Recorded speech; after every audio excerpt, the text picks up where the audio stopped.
Hello and welcome to today's pandemic update video. I am Data Report with datareport.info. Today is Monday, January 30th, 2023. We do have quite a bit of information to get out to you today. First off, starting off with a COVID positive report. A Rufus Gifford tested positive. He is the chief of protocol of the United States and tested positive today. He reported this on Twitter. He is 48 years old. His husband also tested positive, and I believe the husband, or partner I should say, tested positive before him, and that was why he was in the cardiac ward at the hospital, and this is likely where he got his infection from while visiting him at the hospital. We also have news today that there is a COVID outbreak going on in Connecticut prisons. They are seeing spikes in the number of COVID cases, and in fact, one of their largest facilities in the state of Connecticut has had to go on lockdown. We also have news about a study that came in today in COVID in kids. And this is not good. COVID is now said to be a leading cause of deaths in children. The study was just released today, and it does make the top 10 reasons of why there are childhood deaths between the ages of 0 and 18 or 19 years old. So this is rather alarming, and if you remember back in the beginning of the pandemic, they said kids can't get infected with COVID, and we knew that was wrong from the start, because even before coronavirus, kids were the #1 spreaders of viruses and respiratory illnesses, and here we go. And I may do a more detailed video on this study later on this evening. Stay tuned. Might get more in details into that. Alright, if anyone was a fan of the Addams Family back in the 1960s, some sad news to pass along. Lisa Loring, who played Wednesday on the Addams Family, died at 64 years old. It is said that she had a stroke caused by hypertension. Okay, enough with the news that I've reported on my website. Here is the latest CDC community transmission map. And unfortunately, this is still just incorrect. It says high transmissions at 123%. That's impossible. It's not at 123%. But what I can show you here is the majority of the East Coast is still where we see the most counties with high transmission and substantial transmission. The West Coast, it's more of a mixed bag of everything. High, substantial, moderate, and low transmission. Much less high transmission out there. Alaska, there's quite a bit of high transmission, and Puerto Rico, just about all of Puerto Rico is in high transmission, so that's relatively concerning.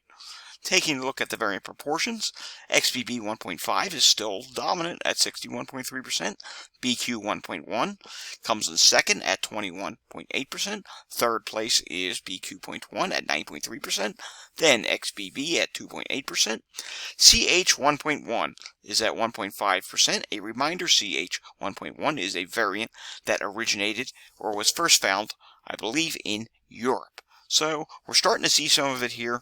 How high will that get? Too soon to say. And finally, BN.1 is at 1.4%. Taking a look at the national hospitalizations, HHS dashboard has 30,529 people in the hospital for coronavirus. 76.1% of all beds are currently being used. 4.62% of them are being used for COVID. Taking a look at New York State. On the most recent report, 1,915 positive cases, 5.7% positivity rate, and the 7-day average is 5.8%. Taking a look at New York State hospitalizations, they continue to drop. 2,711 people in the hospital, and 295 people in the ICU. Moving on now to the Walgreens COVID positivity dashboard. You will see here, here's national, you will see here on the national positivity trend, current week now matches the previous week, 33.3% this week, 33.3% last week, which is telling us that there are some states that are starting to have legitimate rises. What do I consider to be a legitimate rise? Well, I consider a legitimate rise to be a state that's having a positivity rise, along with an increase of total number of tests. In other words, the total number of tests is higher than the previous week. Let's take a look at some states, shall we?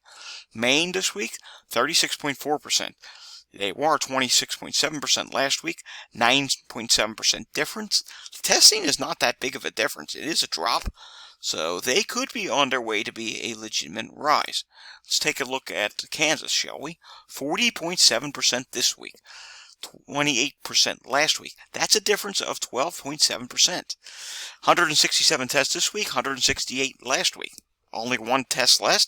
Yeah, that's borderline being a legitimate rise. Let's take a look at Kentucky. Kentucky, 36.1% this week, 32.4% last week, 3.7% difference. There is a one test increase over last week with 421 this week, 420 last week. Yeah, they're on a legitimate rise. Let's take a look at Colorado. We saw yesterday they were on a legitimate rise, with current week positivity being 30.2%. The previous week was 3.5%. 550 tests this week, 469 last week, and by the way, the difference was 3.5% positivity increase over last week. So yeah, that is definitely a legitimate rise. Let's take a look at Alaska. Yeah, borderline being a legitimate rise. 34% positivity this week, 29.4% last week. That's a difference of 4.6%. And 50 tests this week, 51 tests last week. You know the deal. That's really close. Take a look at Hawaii. 32% this week, 24.2% last week. Difference of 7.8%. 25 tests this week, 33 tests last week. Let's take a look at Virginia.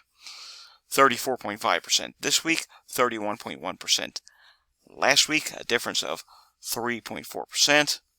Taking a look at Minnesota. Again, Minnesota is now ahead of last week. This is a legitimate rise. 33% this week, 28.9% last week, difference of 4.1%, and one test more than last week. 458 tests this week versus the 457 last week. Take a look at Rhode Island. Rhode Island, 41.1% positivity this week, and their record, let's zoom this in, their record is actually 43.8%. So that difference of 8.1%, which continues to rise, yeah, it's approaching a record, and we're dealing with only a small difference in testing. 192 tests this week, 212 last week, so they may eventually pass to a legitimate rise. Finally, we will end here with Oklahoma, which is at 36.5% this week. Previous week was 30.4%. That's a 6.1% increase. All right. Deaths. There were no deaths reported yesterday, but last week there were 3,744 deaths reported. Speaking of deaths, I wanted to see where Japan ranked, and Japan is now 20th place in the world with 67,845 deaths reported total since the pandemic begun. Taking a look at flu. You'll see here, flu activity has really calmed down for the majority of the country. Still moderate levels in California. New Mexico's at high levels, moderate in Texas, Oklahoma, and Virginia, moderate in Puerto Rico. New York City is still at high levels, and Washington, D.C., District of Columbia, has now dropped down to moderate levels. Alrighty, thanks for watching this video, everyone. I'm Data Report with datareport.info.